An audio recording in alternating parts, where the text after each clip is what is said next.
So hey guys, the great ruler series के एक और न्यू एपिसोड के अंदर आप सभी का स्वागत है। और इस सीरीज का सीजन 1 खत्म होने वाला है नेक्स्ट वीक को, जिसके खत्म होने से पहले ही मैं काफी सारी न्यू सीरीज को स्टार्ट कर चुका हूँ, इसीलिए आप लोग उनको देखना तो बिल्कुल भी मत भूलना। तो जैसा कि अभी तक हमने सीरीज के लास्ट एपिसोड में देखा कि बाइजुआन जो कि मूचेन से पावर्स को लेना चाहता था, वो लोगों पर हमला करने के लिए सामने आ चुका था, लेकिन उसका मुकाबला करने के लिए सुजुआन ऑलरेडी मौजूद थे। यहाँ तक कि सुजुआन की हेल्प करते हैं एंड और मुकोई, लेकिन फिर वे ये तीनों पावरफुल लोग मिलकर भी उसको हरा नहीं पा रहे थे। बाइजुआन ने अकेले ही इन तीनों को इनकी औकात दिखा दी थी कि तुम लोग मेरे सामने कुछ भी नहीं हो। यहाँ तक कि एक मोमेंट तो ऐसा भी आ चुका था कि बाइजुआन मारने वाला होता है सुजुआन को। और दूसरी तरफ मूचेन की बॉडी के अंदर जो डेमोनिक पिलर जा चुका था, वो मूचेन की बॉडी के ऊपर हावी होने लगता है, जिसको रोकने के लिए जुयोको और मूचेन दोनों को ही सामने आना पड़ा था। मूचेन कहता है कि मेरे पास में केवल एक ही रास्ता है और वो ये है कि मुझे बाइजुआन को हराने के लिए इस डेमोनिक पिलर की पावर का यूज करना ही होगा। जिन पावर और गुस्से के साथ में वो आ जाता है बाइजुआन के सामने।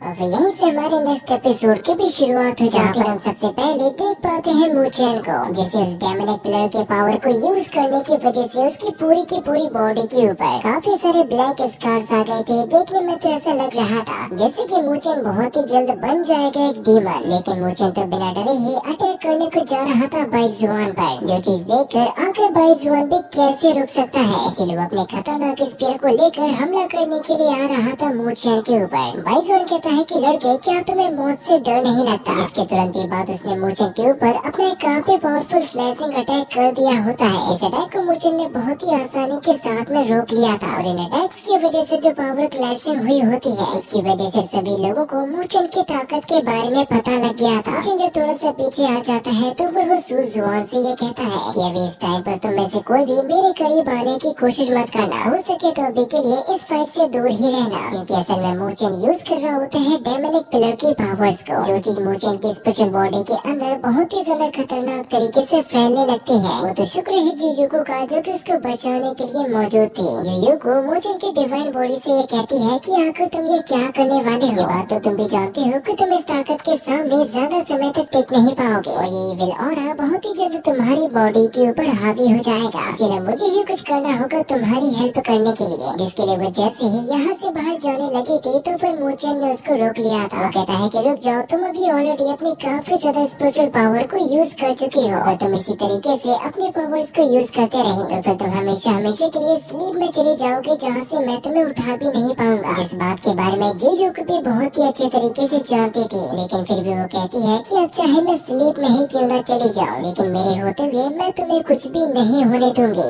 तभी बाइजुआन ने देखता है कि मूचेन के ऊपर ये जो इविल ऑरा आ चुका है, इसकी पावर्स एकदम सेम टू सेम होती है डेमोनिक पिलर के जैसे, क्योंकि अभी तक बाइजुआन को ये पता ही नहीं था कि मूचेन के अंदर वो डेमोनिक पिलर जा चुका है। लेकिन मूचेन को देखते हुए अब सुजुआन को इस बात का कंफर्म हो गया था, ये बंदा कुछ और नहीं बल्कि यूज कर रहा है डेमोनिक पिलर के इविल ऑरा को, जो कि कुछ समय पहले गलती से उसकी बॉडी के अंदर चला गया था। जो बात सुनकर उसके सभी के सभी साथी एकदम ही शॉक हो गए थे। वो लोग कहने लगते हैं कि आखिर ऐसा कैसे हो सकता है, कहीं मूचेन पागल तो नहीं हो गया? सुजुआन कहती है कि हम लोगों को जल्द से जल्द अपने आप को हील करना होगा, क्योंकि हम ये नहीं जानते कि मूचेन उसके सामने और कितने ज्यादा समय तक टिक पाएगा। हमें किसी भी वक्त उसकी हेल्प करने की जरूरत पड़ सकती है, इसीलिए फिर ये लोग तुरंत ही अपने आप को हील करने के लिए चले जाते हैं। जुयोको मूचेन से कहती है कि अगर इस इविल ऑरा ने तुम्हारे माइंड के ऊपर पूरी तरीके से कंट्रोल कर लिया तो फिर तुम्हारे दिमाग में केवल एक ही चीज रहेगी, और वो है मारना। तुम एकदम किसी पपेट के जैसे बन जाओगे, जो कि किसी को भी नहीं देखता और वो किसी को भी जान से मार देता है। मूचेन कहता है कि चिंता मत करो, बस तुम्हें नजर रखनी होगी ग्रेट ज़ूमी डेमोनिक पिलर के ऊपर, बाकी सब कुछ मैं संभाल लूंगा, ये मेरे ऊपर हावी भी नहीं होगा। जुयोको कहती है कि तुम्हारा कॉन्फिडेंस काफी अच्छा है, लेकिन तुम ओवर कॉन्फिडेंस कर रहे हो। यहाँ पर तभी हमें एक और बंदे की झलक दिखाई जाती है, जो कि इस फाइट को शुरुआत से ही देखे जा रहा था। इसके बाद अब हमें एक नई सीन में दिखाया जाता है नॉर्थन हेवन स्पिरिचुअल एकेडमी को, जहाँ पर तभी हम एक मास्टर को काफी तेजी के साथ में जाता हुआ देख पाते हैं, जो कि असल में जा रहे होते हैं एल्डर जूटियन की तरफ, और अपने सामने इतनी तेजी के साथ में आते हुए मास्टर को देखकर एल्डर जूटियन कहते हैं कि क्या हुआ, जिससे कि वो एल्डर ये बताते हैं कि हमें पता चला है मू लोंगजी के बारे में, जो कि असल में हमारी बाउंड्री लिस्ट की सेकंड नंबर पे आता है। हमें ये खबर मिली थी कि वो व्हाइट ड्रैगन हिल्स में मौजूद है और वो एकदम सही है। हम ये जानते हैं कि वो बंदा शुरुआत से ही कितना ज्यादा खतरनाक रहा है। उसने किसी को भी मारने में कभी भी कोई दया नहीं दिखाई। मुझे केवल उन स्टूडेंट्स के बारे में डर लग रहा है जो कि वहाँ पर अपनी ट्रेनिंग करने के लिए गए हैं, क्योंकि हो सकता है कि मू लोंगजी उन लोगों के लिए कोई बड़ा भारी खतरा बन जाए। तभी एल्डर जूटियन ये पूछते हैं कि मुझे बताओ कि आखिर वहाँ पर ट्रेनिंग करने के लिए कौन गया है व्हाइट ड्रैगन हिल्स में 50 किलोमीटर के रेडियस के अंदर। तो फिर दूसरे मास्टर ये बताते हैं कि यहाँ से पूरे 5 लोग गए हैं एक टीम बनाकर, जिनको असल में लीड कर रही है सुजुआन। मैं जानते हैं कि सुजुआन हैवी लेवल के ट्रांसफॉर्मेशन के मिडिल स्टेज में है, लेकिन मुझे नहीं लगता कि वो इतनी ताकत को रखने के बाद भी मू लोंगजी का मुकाबला कर पाएगी, क्योंकि मू लोंगजी सुजुआन से कई गुना ज्यादा ताकतवर है। ये बात वाकई में इन सभी लोगों के लिए काफी ज्यादा शॉकिंग थी।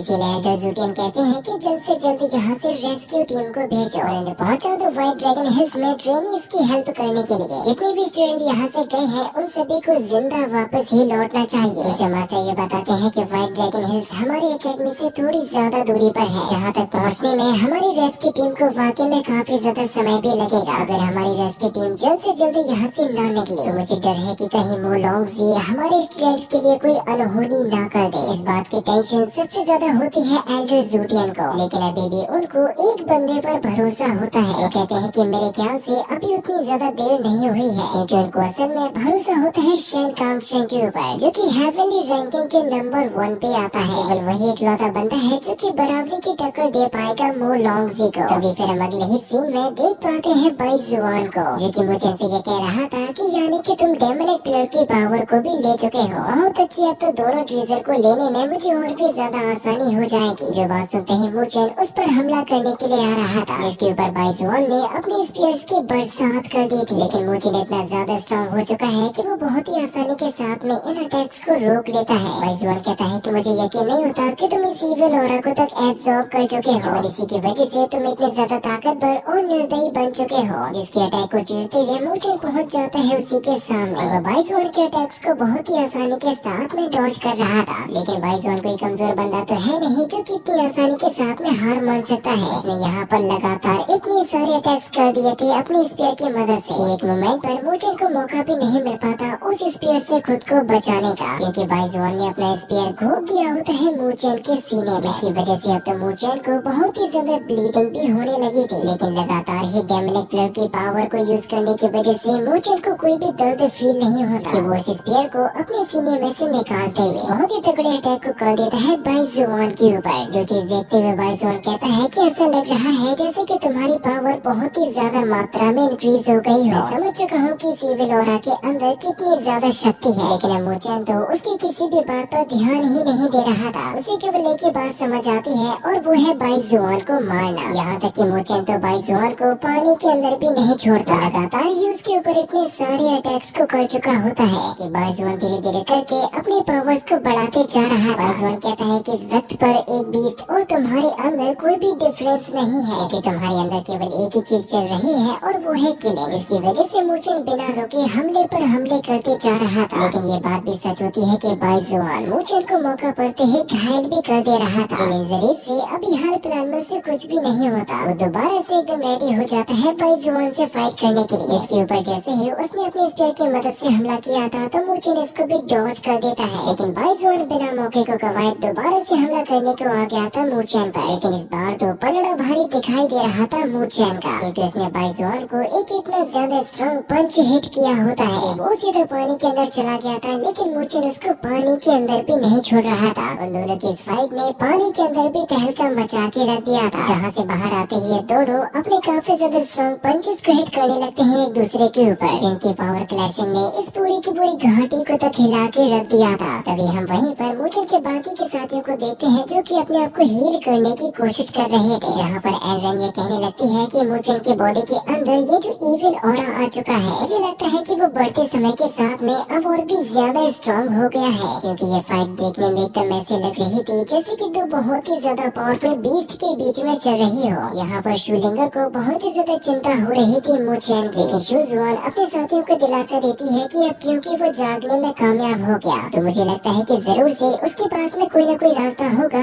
इस इविल ऑरा को सरप्राइज करने का, क्योंकि बिना किसी रास्ते के मिले वो कभी भी ऐसी गलती करने की कोशिश नहीं करेगा। लेकिन ये बात भी सच है कि ये डेमोनिक प्लेयर बहुत ही ज्यादा खतरनाक है। अगर वो किसी भी हाल में कुछ भी करते हुए उसको थोड़े समय के लिए सरप्राइज कर भी देगा, और ऐसा करते हुए अगर उसने जरा सी भी कोई गलती कर दी तो इसकी वजह से हमें उसकी बॉडी में इतना ज्यादा खतरनाक बैक फायर देखने को मिल सकता है कि शायद ही आज तक किसी के साथ में ऐसा हुआ होगा। कोई कहता है कि मुझे ने इतना बड़ा रिस्क लिया है केवल हम लोगों को बचाने के लिए, इसीलिए हम लोगों को भी कुछ न कुछ तो करना ही होगा। लेकिन अभी ये लोग इस हाल में नहीं होते कि कुछ भी कर सके, क्योंकि वो कोई अभी अपने पावर्स को यूज कर ही नहीं पाएगा। इसीलिए सुजुआन उससे कहती है कि अभी तुम शांत हो जाओ, क्योंकि जब तक हम लोग अपने आप को हील नहीं कर लेते तब तक हम कुछ भी नहीं कर पाएंगे। हम लोगों को जल्द से जल्द अपने आप को हील करने के बाद मुचेन की हेल्प करने के लिए जाना ही होगा। वो कब तक उस इविल बंदे को संभाल पाएगा। शूलिंगर देखती है कि यहाँ पर इन दोनों के बीच में जो फाइट चल रही थी वो रुकने का नाम नहीं ले रही थी, क्योंकि मुचेन किसी भी हाल में हार मानने वाला नहीं है। बाइजोन ने मुचेन के ऊपर अपना एक बहुत ही ज्यादा खतरनाक अटैक किया होता है, जिसको रोकने के लिए मुचेन ने भी यूज किया था अपनी उसी डेमोनिक पावर को। इसके धमाके के तुरंत बाद मुचेन रुकता नहीं है बल्कि हमला करने को चला जाता है बाइजोन के ऊपर, जो चीज उसके लिए भी काफी ज्यादा शॉकिंग होती है। क्योंकि अब जैसे ही इन दोनों के पंचेस एक दूसरे के साथ में टकराए थे तो मुचेन उस धमाके की वजह से पिछल कर आ जाता है एक फॉर्मेशन के ऊपर। दूसरी तरफ बाइजोन भी दूसरी फॉर्मेशन के ऊपर पहुंच गया था। हम देखते हैं कि मुचेन की बॉडी के ऊपर ये जो ब्लैक स्कार्स आ रहे थे उनकी संख्या लगातार ही बढ़ती जा रही थी। ऐसा लग रहा था जैसे कि वो थोड़ी ही देर में पूरी तरीके से एक इविल बन जाएगा। लेकिन साथ ही साथ ऐसा होने की वजह से उसकी बॉडी की हालत भी खराब हो रही थी। चीज देखते हुए बाइजोन उससे ये कहता है कि देखने में ऐसा लगता है जैसे कि तुमने इविल ऑरा को अपनी बॉडी में डाल के एक बहुत ही बड़ी गलती कर दी। अभी तक इस बात का एहसास तो तुम्हें भी हो गया होगा, लेकिन चिंता मत करो, मैं तुम्हें मारने के बाद तुम्हारी पावर्स को ले लूंगा, जिससे कि फिर तुम हमेशा हमेशा के लिए ही आजाद हो जाओगे। क्योंकि बाइजोन यहाँ पर अपनी एक बहुत ही ज्यादा खतरनाक टेक्निक को समन करने लगता है, जिसका यूज अभी तक बाइजोन ने किया ही नहीं था, जिसको असल में कहते हैं द ब्लड बीस्ट। ये टेक्निक अपने नाम के जैसे बनी हुई होती है ब्लड से, जो कि चारों तरफ फैलते हुए अपना कब्जा जमाते जा रहे थे। बाइजोन कहता है कि अब तुम्हें पता चलेगा कि तुमने मेरे साथ में पंगा लेके कितनी बड़ी गलती कर दी, लेकिन मुझे ना के इन गीदड़ भपकियों से कैसे रुक सकता है। इसीलिए वो चिल्लाते हुए ये कहता है कि आखिर तुम ये कैसे कह सकते हो कि इस फाइट में मैं ही मारा जाऊंगा। हो सकता है कि आज मेरे हाथों से तुम यहाँ पर मारे जाओ। जिसके तुरंत बाद मुचेन ने यहाँ पर यूज करना स्टार्ट कर दिया था कॉन्स्टेलेशन सूत्र ऑफ 4 गॉड्स को, जो कि एक डिवाइन कैटेगरी की स्पिरिचुअल आर्ट होती है। अपनी आंखों के सामने ये नजारा देखते हुए बाइजोन को तो यकीन भी नहीं होता। वो कहने लगता है कि आखिर ऐसा होना पॉसिबल भी कैसे है, क्योंकि मुचेन जिस इविल ऑरा की पावर को यूज कर रहा है बहुत ही ज्यादा स्ट्रॉन्ग है, फिर आखिरकार ये अपने माइंड के ऊपर इतने अच्छे कंट्रोल को कैसे कर पा रहा है। क्योंकि डिवाइन कैटेगरी की स्पिरिचुअल आर्ट को यूज करने के लिए बहुत ही ज्यादा ध्यान की जरूरत होती है। जैसे मुचेन इसको यूज करने वाला था तभी वो इविल ऑरा मुचेन की डिवाइन बॉडी को नुकसान पहुंचाने वाला था, जिसको बचाने के लिए सामने